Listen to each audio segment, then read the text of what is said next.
Welcome to Tentative Title with Tim. This is a podcast about creativity, about process, about filmmaking, and about screenwriting.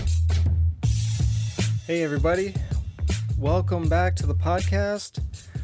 I hope everybody out there is doing well, wherever you are in the world. First things first, I wanted to just say thank you to each one of you who tune in from week to week. I know that there are lots of podcasts out there, and the fact that you took a chance on this one, it means a lot to me.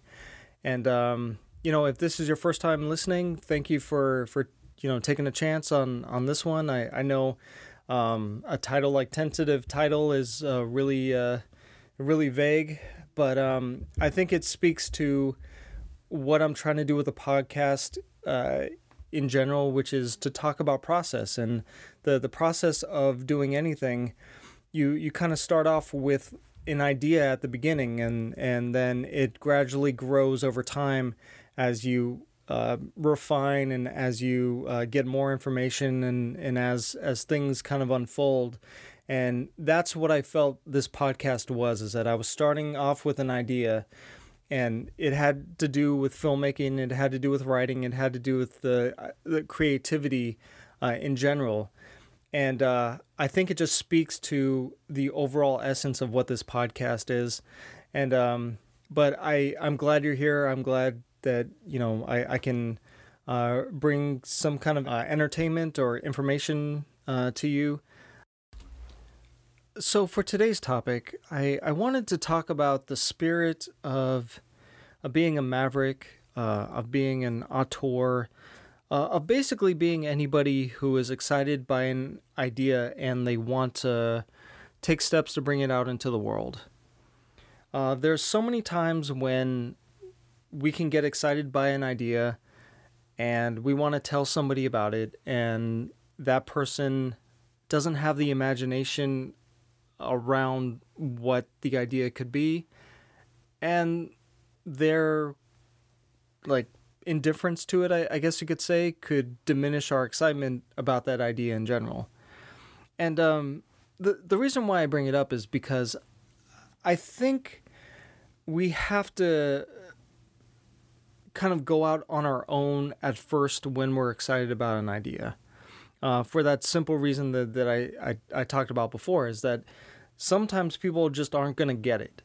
And that goes with like anything creative. Like you imagine all of the things that you grew up with, and you look back at them with adult eyes, and you think, how in the world did something like this actually make it to the screen? Like, it's such a bizarre idea. It's like, how in the world did somebody pitch this, and how did somebody greenlight this? And it's like, wow. But it has become something iconic, or just it was, at its heart, it was something that was good and inspiring, but was also just kind of weird. And how was that pitched? How did somebody how did somebody get somebody else to be excited about that idea? I think a lot about the way in which Star Wars was kind of mocked before it was even completed, like the first Star Wars. It's like, you got, it's a space opera with a dog, and we got like samurais and stuff. Like, what is this? When you talk about it like that, it seems absurd, but everybody knows what Star Wars is. And if you're a fan of Star Wars, you know how much deeper the story actually is. And it's not just like this space opera, but it's about so much more. But it still is also a popcorn movie. It's a blockbuster, obviously. But you think about like how, if George Lucas had told somebody about that before he even committed it to paper, like, how, I wonder if it actually would have made it to the screen if he didn't kind of go off on his own and develop the story, to create materials to to prove that the idea that was in his head actually was something really exciting and should be made, even though it was really weird at the time. And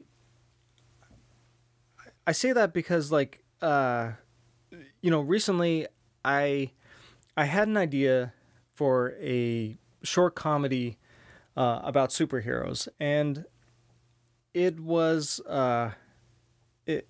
it was a story. It was a script that I pitched to my partners, and they kind of looked at me and they were like, "Tim, this is not funny." It's like, "What is this?"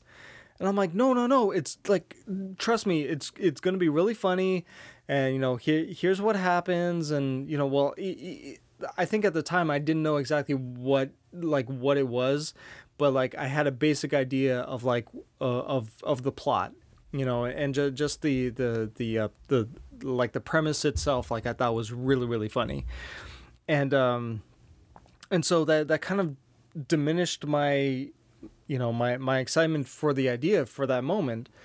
And then, I was at home and I thought about it, and I was like, I'm really excited about this idea. Like, I'm still excited about this idea. And I know that, like, they said it was stupid and, it wasn't going to work. But I was like, I think I just need to prove it to myself that it's not going to work.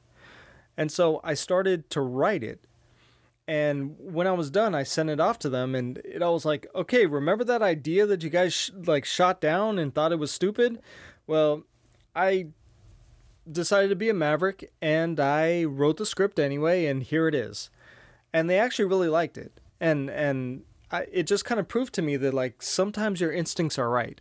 Like, you may not be able to explain to somebody, like, what your idea is, and for me, I'm still working on how to pitch ideas. Like, I've never had enough practice in pitching to somebody who wants to buy an idea. I've always been the kind of person who just goes off and writes the thing because I'm excited about it, and then afterwards I try to see if anybody's interested.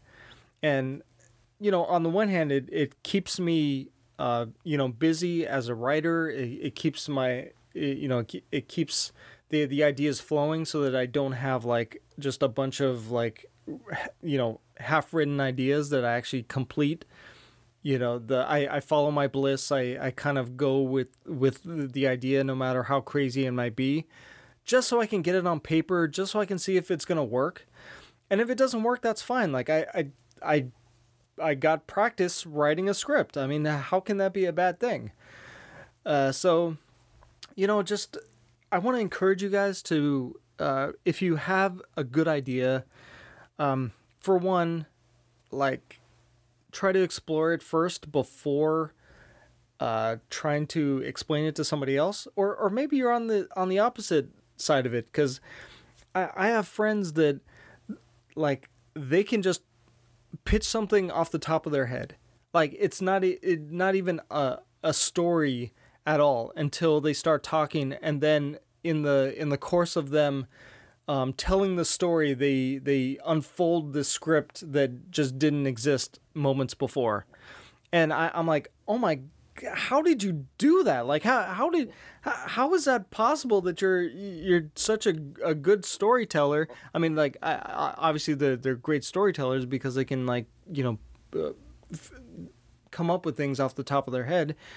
But I'm like, oh, wow, like, you are very good at pitching an idea. And like, if you had to, like, go into a room and somebody said, okay, give me an idea. And it's like, you could rattle off like 10 ideas off the top of your head without any preparation. It's like, it's amazing.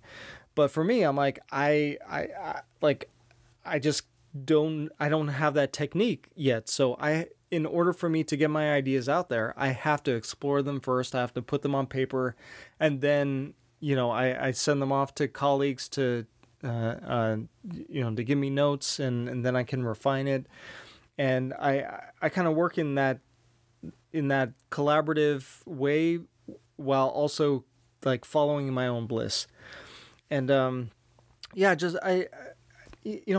was just thinking about the fact that, in American culture at least, and I don't know how it's like in the rest of the world, but there's this idea of, I guess they might be stock characters by now, but like the character who, like knows what's right or is going against the system, and they're like, I know what I have to do even though everybody else is telling me no, and I think that's kind of permeated into the culture and has affected the way in which like we kind of that we live, and we think that like it applies to everything, and it's good to have people to talk to about about things and about ideas before going off and spending time like working on them. But that group should really be one that's going to be encouraging and not discouraging. Or if it's something where you just need to explore the idea, just go off and do it like I do, and just do it, because there might be something in there that you discover as you're writing it, and it ends up being, the next blockbuster, the next whatever, but if you let the opinions of others kind of diminish that excitement at the beginning, you'll never get there. You'll never have the confidence to bring it to the finish line. And so yeah, guys, I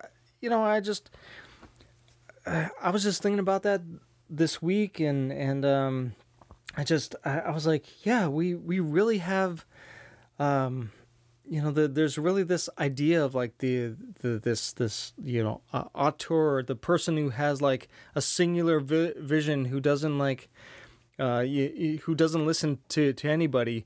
But as a filmmaker, like you have to rely on so many people to get that vision made, and like sure, the director gets to kind of sign off on things, but without the perspective of other people bringing that vision to life, it's like it's never like you're never going to make anything interesting, because like you're kind of closed off from all that, and how the actual answer is in the middle. Like there's a time when you got to go off on your own because you believe so much in in an idea, and you go out there and you're like, all right, like I got a team of people who also believe in what I'm doing, and maybe Hollywood doesn't believe that this is a good idea, or they tried it before, but I just gotta go for it because I believe in it.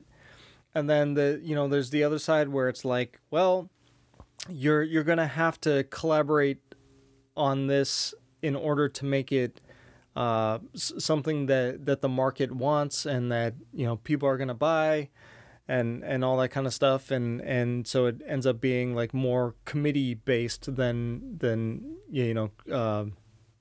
from a singular vision, or from a deep inspired place of creation. So yeah, guys, I'm curious like where you guys are at with that. Like do you feel like you keep ideas close to you when you're excited? Like have you gone through that experience where you especially early on, where you were excited about an idea and you're like yeah, I'm gonna tell somebody about this, and then they kind of like they don't get it, and you're like, oh well, I guess that was a crappy idea, so I'm just not gonna do it. But then eventually you came around to the fact that like, hey, I actually do have some pretty good ideas, and I should explore them. I should go out on my own. I should just try to see what this is before anybody kind of speaks into the process and ruins the excitement, or possibly like changes the initial like idea that I had.